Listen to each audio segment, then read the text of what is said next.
Hello बेटा, कैसे हैं आप लोग। सो बच्चा, हमने अभी तक आप लोगों को बातें की है बेटा जी। यहाँ पे जो हमने अभी तक पढ़ा है जेनेटिक्स में, वो हमने पढ़ा है बेटा जी अबाउट द मोनोहाइब्रिड क्रॉस, और आप कह सकते हो सिंगल जीन इनहेरिटेंस, जहाँ पे आपने 3 कंक्लूजन निकाले थे कि every character is controlled by one paired factor, and out of this paired factor one is dominant and one is recessive, and during the gamete formation this paired factor gets separated and one gamete contain only one factor।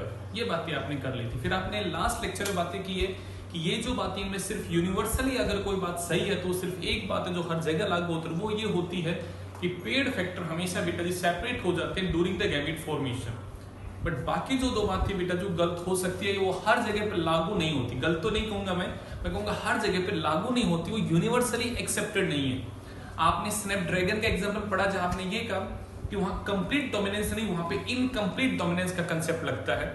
आपने blood group पढ़ा, वहां पे आपने कहा कि वहां पे sir complete dominance नहीं, वहां पे कंसेप्ट लगता है को डोमिनेंस का। एंड आपने वहां पे ये भी कहा ब्लड ग्रुप के केस में कि वहां पे 1 पेयर ऑफ द फैक्टर नहीं बल्कि 3 अलील है जो ब्लड ग्रुप के टाइप्स को बेटा जी कंट्रोल करता है। ये बातें आपने कर ली। अब आज का अपना टॉपिक है बेटा जी यहाँ पे इनहेरिटेंस ऑफ 2G। आज की अपनी हेडिंग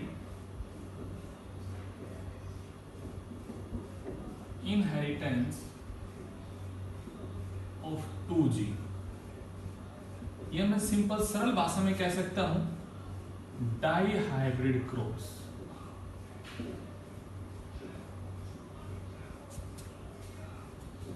अब इस पॉइंट के अंदर सिंपल से एक बात तो आपके दिमाग में आनी चाहिए ब्रिजेश बेटा कि सर यहाँ पे 2 जीन एक साथ हम स्टडी करेंगे कि कोई भी 2 जीन ले ले जो डिफरेंट कैरेक्टर्स को कोड करते हैं, हम ये देखेंगे वो जीन्स कैसे इनहेरिटेड होते हैं from parents to their offspring.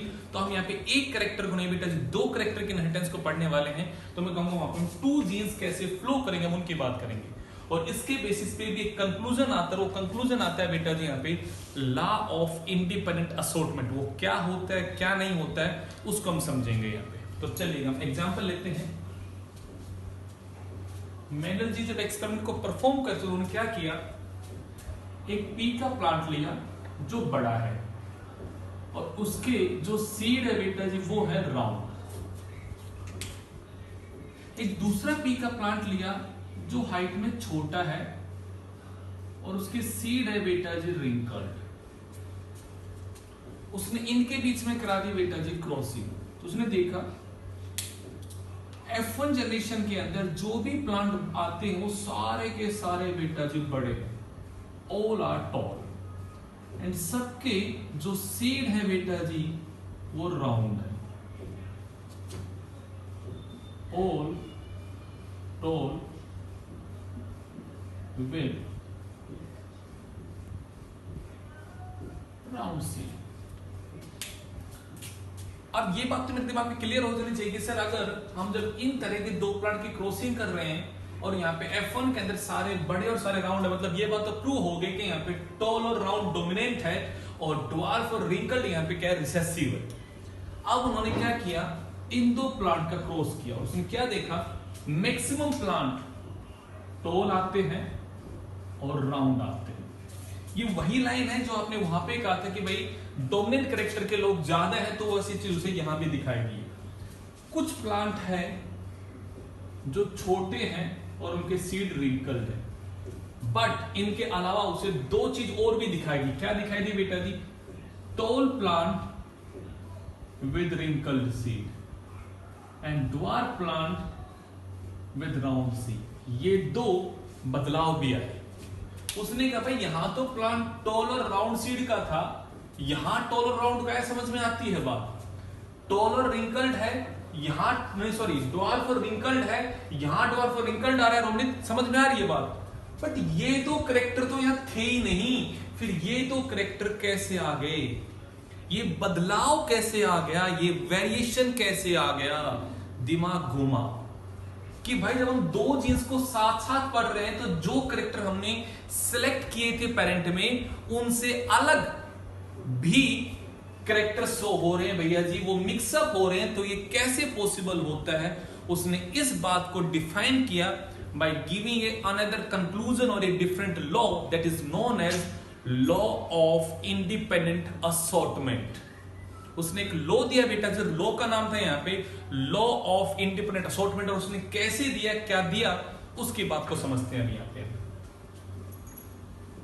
With A cross हम चीजों को समझेंगे, क्या रेशियो आएगा वो भी समझेंगे, और हम उस लॉ को भी समझेंगे। देखिए उसने कैसे समझाया उस बात को। उसने कहा भाई ये है पी जनरेशन,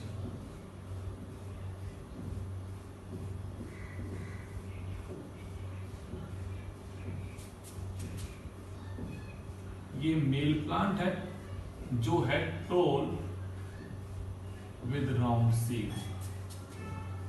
ये बेटा जी फीमेल प्लांट है जो ड्वार्फ है और रिंकल्ड सीड है।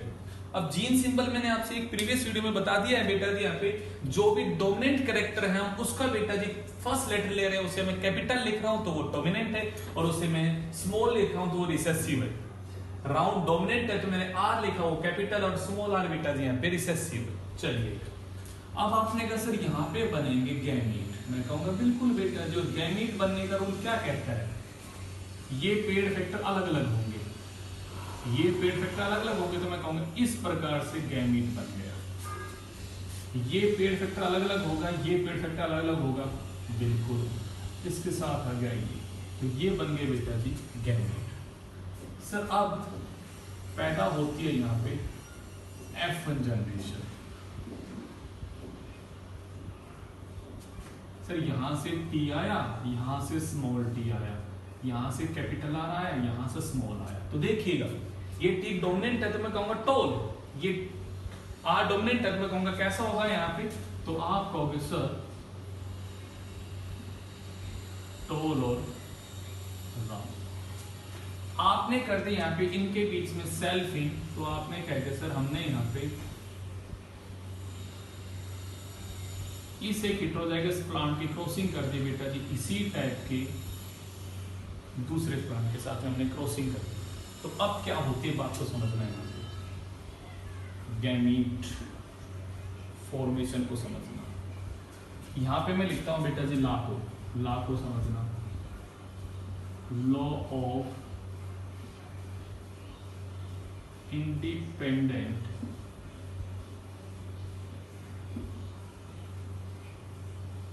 असॉर्टमेंट। क्या कहता है ये लोग, समझो जरा। During the gamete formation in a dihybrid cross, separation of one paired factor is independent of another paired factor। और आप बात कर सकते हो कि भैया जी जब भी दो जीन का अगर इनहेरिटेंस पढ़ते हैं, दो से ज्यादा जीन की इनहेरिटेंस पढ़ते हैं, कहते हैं ये जो अलियंस ऑफ द वन जीन है ये अपने आप को सेग्रीगेट करते हैं, अलग अलग करते हैं। तो मैं कहूंगा ये T अलग हो गया और ये स्मॉल t अलग हो गया। समझना बात को, ये जो एक जीन के पेयर फैक्टर हैं जो हमारी हाइट को बड़ा करते हैं वो अपने आप को अलग अलग करते हैं। ये T अलग हो गया, ये स्मॉल t अलग हो गया, और ये T और R जो किसी और कैरेक्टर कंट्रोल करते हैं ये भी अपने आप को सेपरेट करते हैं। मतलब ये इंडिपेंडेंटली फॉलो करता है लॉ ऑफ सेग्रीगेशन को, और ये भी इंडिपेंडेंटली फॉलो करता है लॉ ऑफ सेग्रीगेशन को। इन पेड़ फैक्टर का अलग होना इस पेड़ फैक्टर के अलग होने से कोई फर्क नहीं पड़ता है। मतलब ये T और T अलग होता है, R और अलग होता है, तो ऐसा नहीं है कि जहां पे कैपिटल T जाएगा वहीं पे कैपिटल R जाएगा। ये कैपिटल R इंडिपेंडेंट है, चाहे तो वो इसके साथ जाए चाहे तो वो इसके साथ जाए। वैसे ही इस कैपिटल T के साथ जाए तो स्मॉल r जाए, चाहे ये बेटा स्मॉल t के साथ जाए। मेरे वर्ड को दोबारा सुनना प्रियांशु, मैंने क्या बोला। रोनित बेटा Naman, segregation of one paired factor is independent of the segregation of the another paired factor. इस पेयर फैक्टर का अलग होना इस पेयर फैक्टर से बिल्कुल कैसा है, आजाद है। वर्षा गुड़िया ऐसा मैं कभी नहीं कहूंगा यहां पे सर ये टोल के साथ राउंड है तो टोल के साथ ही सर राउंड जाएगा ना। इस हेटेरोजाइगस के पास तो भाई कंडीशन क्या है, कैपिटल T भी है तो स्मॉल t भी है, कैपिटल R भी है तो स्मॉल r भी है। तो अब इन दोनों का अलग होना, इन दोनों के साथ अलग होना बेटा जी बिल्कुल आजाद है। यहाँ पे ऐसी कोई लगा बंदी नहीं है, ऐसा इनमें कोई एग्रीमेंट साइन नहीं हो रहा है यहाँ पे कि भाई जहां पे कैपिटल टी जाएगा वहां पे कैपिटल आर जाएगा ना, ऐसा कोई एग्रीमेंट साइन नहीं हो रहा है। ये पेड फैक्टर अलग है, ये पेड फैक्टर अलग है, मतलब हमारी बॉडी में जो भी जीन्स है वो इंडिपेंडेंट है मेरे भाई। ऐसा नहीं है कि ये पेड फैक्टर जहां जाएगा वहीं पे ये जाएगा। तो मैं कहूंगा इस प्रकार से 4 डिफरेंट टाइप के गैमेट बनने की संभावनाएं हैं बेटा जी। वैसे यहां सोचिएगा ये पेड फैक्टर अपने आप को अलग अलग करेगा, तो इसके साथ ये आर भी जा सकता है, ये इसके साथ भी जा सकता है। वही सेम बात यहां लगती है।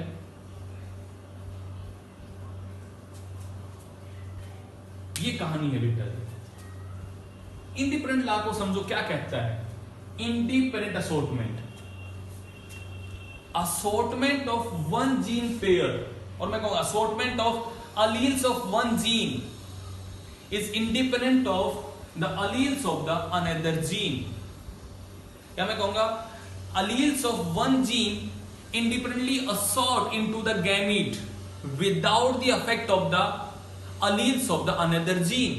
इनका अपने आप को एक्सप्रेस करना, अलग अलग करना, इनसे बिल्कुल कैसा है बेटा जी, आजाद है। इनमें कोई लगा बंदी नहीं है, ये आजाद पंछी हैं बेटा जी। तो मैं कहूंगा संभावना यहाँ पे इस प्रकार के गैमेट के फॉर्मेशन की। तो अब आप कहोगे सर अगर इस प्रकार के गैमेट बन गए तो क्या होगा। मैं कहूंगा भैया जी जो आप करते आ रहे हो वही चीज कर दीजिएगा, बना दो बेटा जी क्रॉस।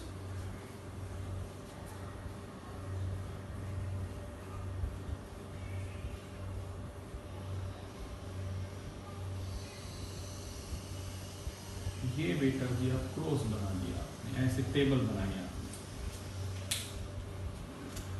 आपको पूछना है आपसे सर ये टेबल में आपने आपके पास 4 लाइनें खेल दी, बड़ी टेबल बना दी, तो मैं गैमेट देखो इस बार 4 बन रहे हैं, तो जितने गैमेट बन रहे हैं उतनी लाइनें खींच रहा हूं बेटा, क्योंकि मेरा सिंपल सा रूल ये कहता है एक साइड में लिखूंगा मेल के गैमेट, एक साइड में लिखूंगा फीमेल के गैमेट। तो लिख दो बेटा टी और आर, टी और स्मॉल आर, स्मॉल टी और कैपिटल आर।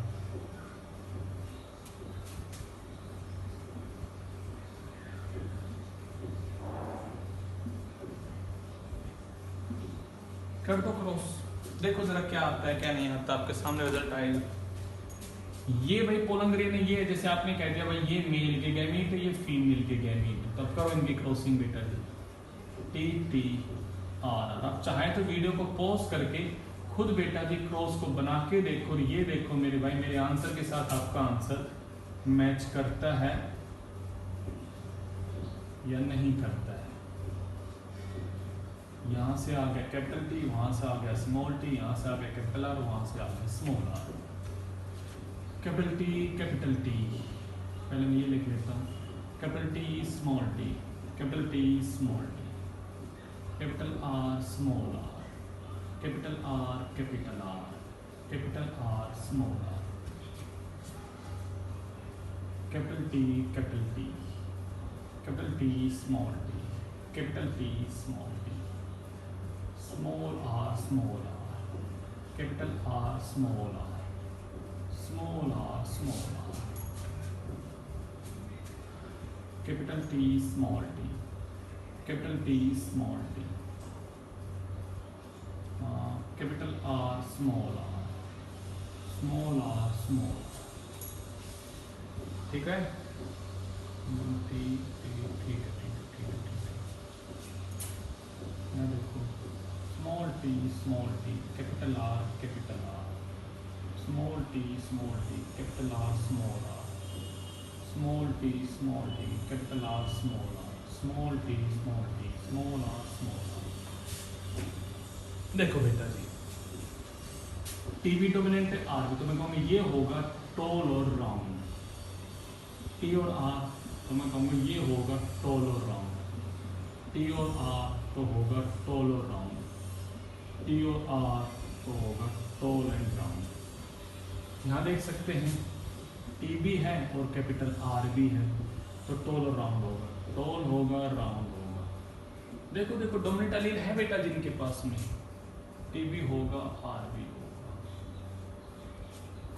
ठीक है। अब यहाँ देखो टी डोमिनेंट, ये डोमिनेंट, तो टॉल और आर होगा, आप यहाँ देख सकते हैं टी और आर में डोमिनेंट है। तो गिनो टोल और राउंड कितने हैं, 1 2 3 4 5 6 7 8 9। तो मैं कहूंगा टोल और राउंड है बेटा जी 9। अगले को देखो बेटा, ये टोल है बट ये रिंकल्ड है। मैं ऐसे लिख रहा हूँ, ये मत करना सर स्मॉल आर, मैं तो ऐसे मतलब समझने के लिए कि टी और डब्ल्यू क्या है, टोल और रिंकल्ड है, ताकि आपको ये आइडेंटिफाई कर सको। यहाँ पे टोल और रिंकल्ड है, ये ऐसे ही आपने कह दिया। ये वाला देखो टोल और रिंकल्ड है, तो मैं कहूंगा टोल और रिंकल्ड कितने हैं यहाँ पे, 3 है। आप देखते हैं बेटा जी ड्वार्फ और राउंड, ये ड्वार्फ होगा ये राउंड होगा, ये ड्वार्फ होगा ये राउंड होगा, ये ड्वार्फ होगा और ये राउंड होगा। तो आपने कह दिया ये भी कितना होगा, ये 3 होगा। ये देखो बेटा जी ड्वार्फ एंड रिंकल्ड। तो कोई पूछे आपसे फिनोटिपिक रेशियो क्या है, तो आप कहोगे 9:3:3:1। क्या ये मोनोहाइब्रिड रेशियो से अलग है? चेक करते हैं यहाँ पे एक तरह से, क्या मोनोहाइब्रिड का डाइहाइब्रिड का रेशियो अलग अलग है? तो आपका आंसर क्या होना चाहिए, हाँ या ना? दिमाग में आ रहा होगा हाँ सर वहां तो 3:1 का रेशियो था फिनोटिपिकली, यहाँ तो 9:3:3:1 का है। बेटा रेशियो यहाँ भी मोनोहाइब्रिड क्रॉस का है। देखो जरा एक करेक्टर को ले लो, टॉल और ड्वार्फ, राउंड और रिंकल को गिनो। टॉल कितने हैं 9, टॉल कितने हैं 3, तो कितने हो गए टॉल बेटा जी 12। ड्वार्फ कितने हैं बेटा जी 3 और 1 4। काटो, रेशियो वही 3:1 का ही है बेटा जी। अगला देखो राउंड और रिंकल कितने हैं, राउंड कितने 9 है और राउंड कितने हैं 3, तो मैं कहूंगा राउंड कितने हैं 12 है। रिंकल कितने हैं 1 है 3, 3:1 का। मतलब मोनोहाइब्रिड रेशियो यहां भी फॉलो हो रहा है, तो हमारा क्रॉस एकदम सही है बेटा जी। यहाँ पे बस बात ये है जब डाइहाइब्रिड क्रॉस हुआ तो भाई 2 जीन्स का जब इनहेरिटेंस होता है तो वहां पे रेशियो में दिखाई देता है 9:3:3:1। बट अगर आप इस डाइहाइब्रिड क्रॉस में मोनोहाइब्रिड का रेशियो ढूंढोगे तो वो भी आपको दिखाई दे जाएगा बेटा जी। ये मैंने एक कैरेक्टर की बात कर ली तो बन गया मोनोहाइब्रिड क्रॉस, यहाँ मेरे 2 कैरेक्टर की बात हो रही है तो ये है बेटा जी मेरा डाइहाइब्रिड क्रॉस। आपके एनसीईआरटी बुक में 2 जीन के इनहेरिटेंस तक के रेशियो दे रखे हैं जो आपको समझने हैं बेटा जी। इनकम्प्लीट डोमिनेंस क्या होता है, कोडोमिनेंस क्या होती है, बातें मैंने आपसे कवर अप कर ली है। अब मेरी आप लोगों से हम्बल रिक्वेस्ट है कि एक बार एनसीईआरटी बुक को खोलो और लाइन टू लाइन पढ़ो। एक भी पॉइंट ऐसा लगता है कि सर जेनेटिक्स में हमें ये प्रॉब्लम है वो मुझसे पूछो, क्योंकि मेरे भाई जेनेटिक्स मेरी इस वीडियो में खत्म होगी। मैं अगले वीडियो के अंदर कुछ बातें करूंगा आपसे बेटा जी। क्या बातें करूंगा, कुछ आपको ट्रिक्स बताऊंगा यहाँ पे कि आप कुछ ट्रिक्स यूज कर सकते हो न्यूमेरिकल को निकालने के लिए कि गैमेट कितने बनेंगे कितने नहीं बनेंगे। सेकंड थिंग बेटा जी मैं एनसीईआरटी के क्वेश्चंस की कुछ बातें करूंगा यहाँ पे। ये वीडियो बड़ा छोटा सा बना रहा हूँ क्योंकि इसमें मेरा एक ही टॉपिक मैं कवर कर रहा हूँ, वो है डाइहाइब्रिड क्रॉस का। अगला वीडियो देखने से पहले मेरी आप लोगों से रिक्वेस्ट है एनसीईआरटी बुक को अच्छे से पढ़ना मेरे भाई। फिर भी कोई डाउट रह जाए तो मुझे मैसेज जरूर करना बेटा। देखो जल्दबाजी में काम करना है, आपका वीडियो 2-2 3-3 वीडियो एक ही दिन में खत्म करने हैं, क्योंकि अब 1 हफ्ता है। मैंने आपकी बात मानी, अब आपका नंबर है मेरी बात मानने का। पूरे 1 वीक बेटा जी मैंने आपको कोई डिस्टर्बेंस नहीं किया, आप लोगों ने वो पढ़ा है, ठीक है। अब बेटा जी हमें सिलेबस खत्म करना है तो आपकी स्पीड फास्ट होनी चाहिए बेटा जी। यहाँ पे हमें ये 1 वीक में सिलेबस पूरा करना है, तो you have to complete it on the time. और उनसे डाउट पूछते रहोगे बेटा जी। मैं देखता हूँ डाउट मुझसे 2 या 3 बच्चे पूछते हैं, लाइक केशिका, वर्षा, मनीषा, ये कुछ बच्चे मुझे मैसेज करते हैं, बाकी लोग नहीं करते। तो प्लीज़ ऐसा मत कीजिएगा, डाउट अपने टाइम पे पूछो यहाँ पे। और जब भी कोई डाउट आता है प्लीज़ मुझसे पूछिएगा यहाँ पे। अपनी एनसीईआरटी बुक को अच्छे से पढ़ो बेटा। चलिएगा, थैंक यू।